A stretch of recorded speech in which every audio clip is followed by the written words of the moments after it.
പുറപ്പെടുവിച്ച വിധികൾ വാസ്തവത്തിൽ ഈ ഗവൺമെന്റിനെതിരായിട്ടുള്ള, മുഖ്യമന്ത്രിക്കെതിരായിട്ടുള്ള അതിശക്തമായ വിമർശനമായിരുന്നു. എന്തുകൊണ്ട് മുഖ്യമന്ത്രിയുടെ ഓഫീസിലേക്ക് ഇതിന്റെ അന്വേഷണം പോകുന്നില്ല? എന്തുകൊണ്ട് മുഖ്യമന്ത്രിയുടെ സന്തത സഹചാരികളും സ്റ്റാഫിൽപ്പെട്ട ആളുകളുമായിട്ടുള്ള ജിക്കുമോൻ അടക്കം, സലീം രാജ് അടക്കമുള്ള ആളുകളിലേക്ക് അന്വേഷണം പോകുന്നില്ല എന്ന ശക്തമായ വിമർശനങ്ങൾ ഉന്നയിക്കുമ്പോഴും അതിനെയെല്ലാം അതിജീവിച്ച് മുന്നോട്ട് പോകാനുള്ള അഹങ്കാരത്തോടുകൂടിയാണ് ഇന്നിപ്പോൾ ഭരണാധികാരികൾ നിലകൊള്ളുന്നത്.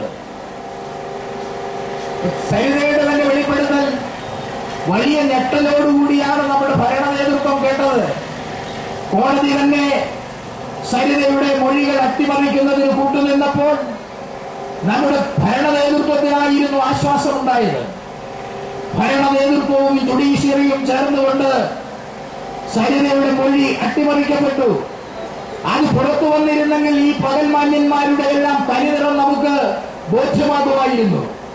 സംസ്ഥാന മന്ത്രിസഭയിലെ 5 മന്ത്രിമാർ, കേന്ദ്ര മന്ത്രിമാർ അടക്കമുള്ള ആളുകൾ സരിതയുമായി അവിഹിതമായ ബന്ധമുള്ളവരാണ് എന്ന് പരസ്യപ്പെടുത്തുന്ന തരത്തിലുള്ള മൊഴി അട്ടിമറിക്കാൻ എത്ര കോടി ഉറുപ്പികയാണ് UDF ഗവൺമെന്റ് സ്പോൺസർ ചെയ്തത്?